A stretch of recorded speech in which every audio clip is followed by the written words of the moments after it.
एक भर पीते ही सर्दी जुखाम और जो कफ बलगम जो भी है ना आपका वो तुरंत बाहर हो जाएगा।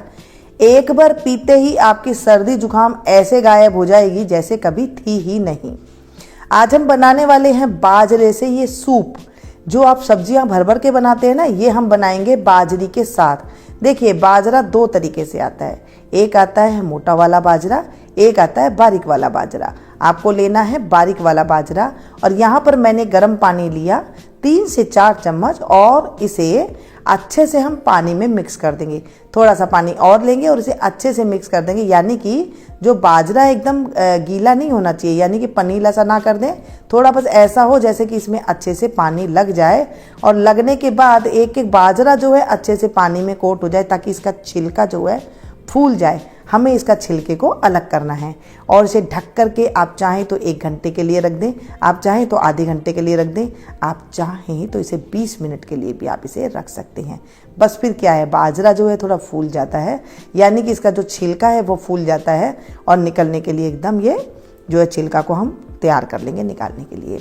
अब यहाँ पर हम मिक्सी का जार का यूज में लेंगे। देखिए अगर आप देसी तरीके से करना चाहते हैं तो अगर आपके घर में कुंडी सोटा है तो उससे आप धीरे धीरे कूट करके धीरे धीरे हाथ से चलाना है। अब मिक्सी में कैसे चलाएंगे, चलाएंगे बंद करेंगे, चलाएंगे बंद करेंगे, चलाएंगे बंद करेंगे, एक साथ आपको नहीं चलाना है। नहीं, अगर आप रोक के खड़े नहीं करेंगे नहीं तो आपको क्या होगा, इसमें जो बाजरा है वो फूट जाएगा। हमने देखिए मिक्सी को एकदम चलाया और बंद करा, चलाया बंद करा, तो इस तरह से इसका छिलका जो है अलग हो गया है। अब छिलका हम कैसे निकालेंगे, इसमें से हम परात में हमने ले लिया है और इसको अच्छे से मस लेंगे, फिर इसको फटकार करके निकालेंगे। जैसे मैंने कहा कि अगर आप देसी तरीके से, जो गांव में आज भी है ना, वो इमाम दस्ता से कूटती हैं, हल्के हाथों से कूट लेते हैं, जिससे क्या होता है इसका छिलका जो है एकदम अलग हो जाता है। तो वहाँ पर तो वो चीज़ें हैं, तो हमारे पास तो आजकल शहरों में ये चीज़ होती नहीं है। तो हम क्या करेंगे, हम मिक्सी के जार में ही इसे अच्छे से इस तरह से चलाएँगे और फिर किस तरह से निकल रही है देखिए। जैसे हम गेहूं के आटे से जब चलनी से छानते हैं तो भूसी निकलती है ना, चौकोर निकलता है, ऐसे ही इसमें से चौकोर जैसा निकलेगा। कितना निकलेगा, जितना बाजरा है उतना निकल जाएगा, इतना इसके अंदर छिलका होता है। लेकिन आपको थोड़ी थोड़ी देर में इस तरह से हाथ चला चला के फिर से ऐसे चलाना है और फिर से इसे निकालना है। कई बार आपने कम कूटने की वजह से भी जो है ये कई बार नहीं निकल पाता, तो आप एक बार और फिर से इसे पानी से हल्का सा लगा करके हाथ इसे रख दें और फिर 10 मिनट के बाद फिर से आप चलाएंगे तो इसमें देखेंगे आप अच्छे से छिलके निकल जाएंगे। अगर आपको ऐसे फटकारना नहीं आता, थोड़ा फटकार करके निकाल लें और उसके बाद आप इसे चलनी से छान लें। ये देखिए सिर्फ ऊपर ऊपर की भूसी निकली है, बाकी थोड़ा सा मैं इसे गेहूं वाली, जो हम आटे वाली चलनी होती है, उसे छान करके और हम फिर जो है इसे मैं इसे तैयार कर लूँगी। ऐसे ही जब आप छान लेंगे तो नीचे अगर कुछ हल्की सी भूसी होगी, जो इसमें चौकोर होगा, वो हल्का सा छिलका निकल जाएगा। जब ये अच्छे से साफ़ हो जाए तो मिक्सी के जार में हम इसे डालेंगे और थोड़ा पीसेंगे। अब पीसने का ट्रिक कैसा है, पीसने के पे आपको एकदम जो है आटा नहीं बनाना है, सिर्फ बनाना है दलिया। देखिए अब जो हमने दलिया बनाना है ये थोड़ा मोटा भी है और थोड़ा पतला भी है, तो यहाँ पर हमें दिक्कत आ जाएगी, क्योंकि हमें तो सूप बनाना है, खिचड़ी तो हमें बनानी नहीं है। अगर आपको खिचड़ी बनानी है तो ये परफेक्ट है। फिर हम क्या करेंगे, इस तरह की हम स्टील की एक चलनी लेंगे और उसमें से हम इसे छानेंगे। छानने से इसमें से मोटा मोटा दलिया जैसा निकलेगा, जो बारीक दलिया होता है ना, इस तरह से निकल जाएगा और ऊपर हमारी जो मोटी मोटी बाजरी होगी वो अलग हो जाएगी। अगर हम इसके छिलके नहीं निकालेंगे तो जब हम सूप बनाएंगे तो ये क्या होगा, हमारे गले में फंसेगी और बिल्कुल भी टेस्ट अच्छा नहीं आएगा। देख रहे हैं कितना अच्छा नीचे जो है ये बैठ गया है। अच्छा, आपसे बिल्कुल थोड़ा सा रह गया है, अब इसमें चौकोर रह गया है, तो कैसे अलग से निकाले ये भी मैं अभी आगे बताऊंगी। पहले हम इसे छान करके तैयार कर लेते हैं। बढ़िया एकदम छान करके तैयार हो गया है। अगर इसमें फिर भी कोई चौकोर रह जाता है तो मैं जब हम बनाएंगे तब देखेंगे। यहाँ पर मैंने 1 कटोरी लिया है बाजरी का दलिया, जो हमने दलिया बनाया है वो लिया है। अब यहाँ पे मैं दही ले रही हूँ। आपके पास छाछ है, मट्ठा है तो मट्ठा ले सकते हैं। मैंने यहाँ पर 2 कटोरी के करीब यहाँ पर दही लिया है। दही कम ज़्यादा हो जाए कोई बड़ी बात नहीं है, लेकिन कम बिल्कुल नहीं रखिएगा, ज़्यादा ही रखिएगा। इक्वल क्वांटिटी में देखिए 2 कटोरी दही लिया है। छाछ ले रहे हैं तो कम से कम 8 से 10 कटोरी इसमें मट्ठा यानी कि जो छाछ है वो हमारी यहाँ पे लग जाएगी। अच्छे से मिक्स करेंगे। कैसे अच्छे से, इसमें गुठलियाँ एक भी ना हो। देखने कितने अच्छे से ये मिक्स हो रहा है। जो हमारे पास ये मधानी है ना, इससे हम मिक्स कर रहे हैं तो इससे बहुत अच्छे से ये मिक्स हो जाती है। जो देसी खाना होता था ना, आजकल हम भूल गए हैं और है ना हम सब्जियों के पीछे दौड़ रहे हैं। ज़्यादातर पेट तो सब्जियों की वजह से भी खराब हो जाता है।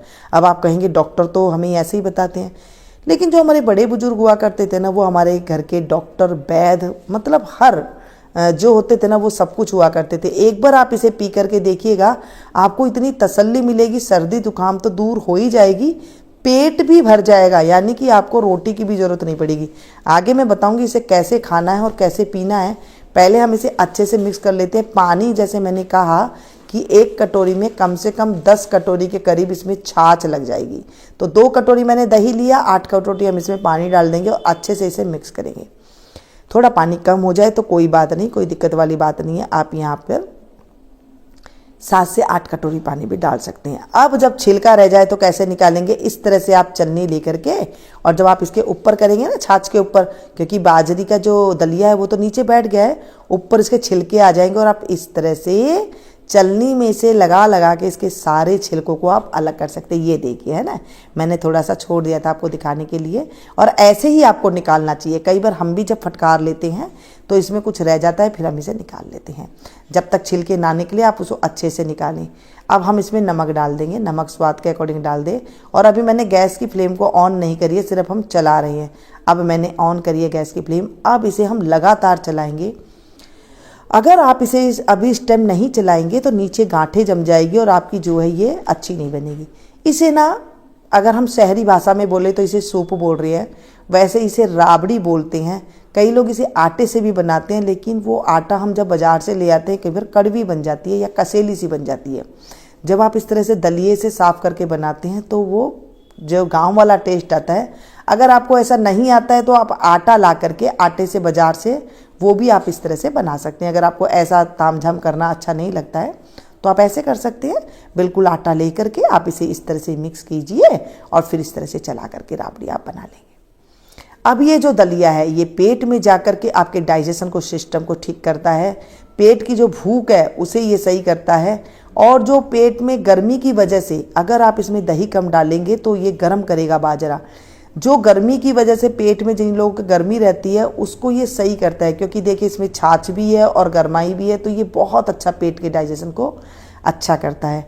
आज भी गांव में बनाई जाती है, इसे राबड़ी कहा जाता है। कहीं पर इसे बाजरे की राब के नाम से भी जानते हैं। आपके यहाँ पर क्या बोला जाता है मुझे नहीं पता है। हमारे घर में तो हम ऐसे ही बोल देते हैं कि सर्दी का इसे हम सूप बोलते हैं। घर के अंदर अच्छे से इसको सूप बना करके रात को बना करके पीते हैं गर्मा गर्म। और सुबह के टाइम पे ना हम इसे थोड़ा ठंडा, एकदम सुबह ठंडी हो जाती है, फिर हम इसे जो छाछ होती है, जो दही की छाछ होती है, उससे अच्छी तरह घोट करके इसे पीते हैं और बहुत बढ़िया जो है इसका आनंद आता है। पेट आराम से भर जाता है और कोई इसमें घी तेल नहीं है, कोई इसके अंदर मसाला नहीं है, सिर्फ हम इसमें नमक डालेंगे। अब इसमें उबाल आ गए। आपसे बात करते करते मैंने 1 मिनट भी नहीं छोड़ी थी, आपने देखा है। और जब इसमें उबाल आए तब आप इसकी गैस को बिल्कुल धीमी कर दीजिएगा। इससे क्या होगा, ये धीमी धीमी आंच में आपने को पकानी है। अभी देख लीजिए, ये जो मेरा कुकर है ये बिल्कुल ऊपर तक भरा हुआ है। हाँ, मैं एक बात आपसे भूल गई थी बतानी, जो भी बर्तन ले वो थोड़ा मोटे तले का ले। अब गांव में तो क्या करते हैं ना, वो मिट्टी की हांडी ले लेते हैं और उसे एक बहुत बड़ा एक जो गोबर का उपला होता है ना, उसके ऊपर धीरे धीरे वो उबलती रहती है और काफ़ी देर तक वो 2-3 घंटे तक उबलती है, तो ये बनके तैयार होती है। अब हम इसे धीरे धीरे कम से कम आधी घंटे तक, यानी कि 30 मिनट तक हम इसे धीरे धीरे ऐसे पकने देंगे। जब से इसे पकेगी तो बाजरा हमारा कच्चा नहीं रहेगा, क्योंकि बाजरा हमने तो वैसे तो बिल्कुल पतला सा लिया है, लेकिन फिर भी जो है वो कच्चा रह जाता है। अब इसे धीमी आंच करके आप इसे ढक करके रख दीजिए, कोई भी नहीं उफनेगा और ये बहुत अच्छे से पक करके हमारी राबड़ी तैयार होगी। अब ये देखिए, कम से कम 30 मिनट से ये ऊपर टाइम हो गया है। आप देख रहे हैं जो बाजरा की राबड़ी है वो कितनी कम हो गई है, आपके सामने देख रहे हैं ना कितनी कम है। बस देख लीजिए, ये इतनी आपको उबालनी है। इतनी उबालेंगे तो बाजरा जो एकदम से पच जाएगा। हम लोगों ने खड़ा अनाज खाना बंद कर दिया है। सब कहते हैं ना बाजरा खाओ, मक्की खाओ, तो उससे भी कई लोगों को पेट दर्द होने लग जाता है। कभी कभी आप घर में ऐसे भी बना लीजिए, आप खुद भी खाइए, अपने परिवार को खिलाइए, अपने बच्चों को खिलाइए। ये जो हमारी पुरानी रेसिपियाँ हैं ना, हम ये भूल चुके हैं। हम आज कभी कई बार यूट्यूब खोल के देखते हैं, कभी कहीं से किसी से पूछते हैं, कभी कुछ करते हैं। हाँ, ये चीज़ें हर घर में डेली बनाई जाती थी। अब ये बिल्कुल बन करके तैयार हो गई है और गैस की फ्लेम को करेंगे हम इस टाइम पे बंद और इसे हम थोड़ा ठंडा होने देंगे, क्योंकि इतनी गर्मा गर्म कभी नहीं खानी चाहिए, नहीं तो जो ये पेट में जा करके गर्म करेगी। जब ये थोड़ी ठंडी हो जाए तो इसे रात को आप थोड़ा सा दूध डाल करके पी लीजिएगा और सुबह के टाइम में आप इसे छाछ के साथ जो लस्सी होती है वो डाल करके पी लीजिएगा। बस गर्मा गर्म पी लीजिएगा और फिर देखिएगा कितना बढ़िया ये सूप बन के तैयार हुआ है। अगर आज की रेसिपी आपको पसंद आई है तो एक लाइक दे करके जाइएगा।